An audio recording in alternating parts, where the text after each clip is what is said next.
Bonjour et bienvenue à tous. On avait parlé dans une de nos précédentes vidéos de la plus célèbre évasion de prison, Alcatraz. Comme vous le savez, c'est la prison, ou plutôt c'était la prison dont on ne s'évade pas.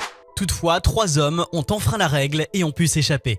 Si un jour vous vous trouvez dans une telle situation, emprisonné dans une prison fédérale de haute sécurité et la plus connue des États-Unis, mais vous arrivez à vous évader, que feriez-vous ? Bien sûr, vous allez vivre tout en faisant attention à ce que la police ne vous retrouve pas, parce que si c'est le cas, vous êtes mort. Mais si je vous dis qu'un de ces évadés a envoyé une lettre au FBI, ça vous paraît absurde, n'est-ce pas? Eh bien, c'est de cela que nous allons parler aujourd'hui.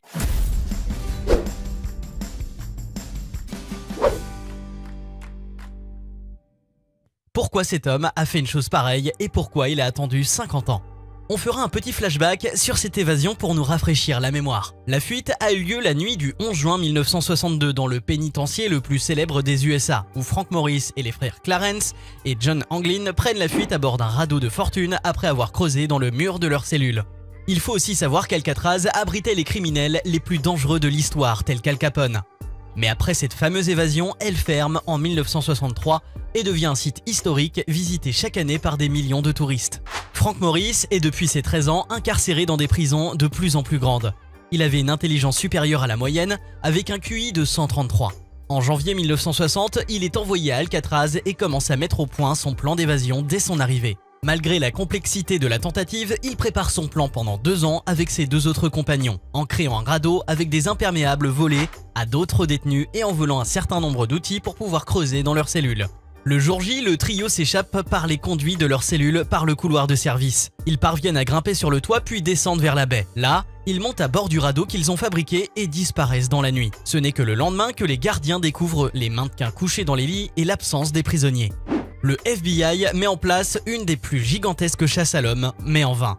Ce n'est que quelques temps après que des morceaux du radeau et des gilets de sauvetage sont retrouvés dans la baie, ainsi qu'un sac imperméable contenant des objets personnels. Les corps n'ont pas été retrouvés à ce jour, mais les autorités restent persuadées que les hommes se sont noyés. Clarence Anglin, un des frères fugitifs arrêtés pour des braquages de banque et des affaires de grand banditisme avec ses frères, faisait partie des spécialistes des évasions et eut l'occasion de le démontrer dans les divers pénitenciers où il fut incarcéré. C'est pour cela que lui et John furent envoyés à Alcatraz pour une peine de 60 ans. C'est là qu'ils feront la connaissance de Frank et s'évadent.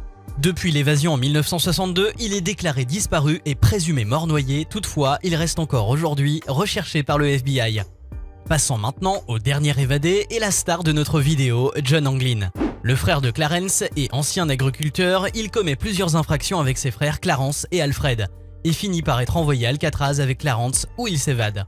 Tandis que leur autre frère Alfred est incarcéré dans un autre pénitencier en Alabama, il meurt quelque temps après l'évasion de ses frères en tentant lui aussi de s'évader. On sait que malgré les efforts du FBI, personne ne sait alors si les 3 hommes ont survécu à leur évasion et c'est pour ça qu'ils ont été déclarés noyés. Néanmoins, ils restent encore aujourd'hui recherchés. On peut dire que les évadés doivent s'estimer fiers de leur historique évasion, même s'ils ont sans doute vécu une vie très difficile en faisant toujours attention à ne pas être repérés. Mais ce qui est bizarre, c'est ce qu'a fait John Anglin. Il a risqué sa vie en envoyant une lettre manuscrite au FBI en 2013, soit 50 ans après son évasion. Mais elle n'a été rendue publique qu'en janvier 2018. L'évadé a écrit dans sa lettre: je m'appelle John Anglin. Je me suis échappé d'Alcatraz en juin 1962 avec mon frère Clarence et Frank Morris. J'ai 83 ans et je suis en mauvaise santé. J'ai un cancer. Si vous annoncez à la télévision qu'on me promettra d'aller en prison pour 1 an et d'obtenir des soins médicaux, je vous écrirai exactement où je suis. Ce n'est pas une blague. John a aussi déclaré qu'après sa fuite, il s'est installé à Seattle, puis dans le Dakota du Nord avant d'aller en Caroline du Sud où il vivrait pour toujours. Il a même affirmé qu'ils ont tous survécu et ce n'est qu'en 2008 que Frank Morris serait décédé et enterré à Alexandrie et que son frère est mort en 2011. Suite à ce document, l'enquête a été réouverte.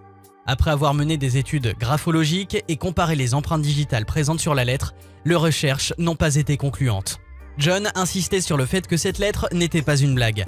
Mais on peut croire que c'est vrai car avant cela, en 1975, Fred Brizzi, un ami d'enfance des frères Anglin, a remis à la famille des évadés une photo prise au Brésil montrant qu'ils auraient survécu dans ce pays où ils auraient acquis une ferme.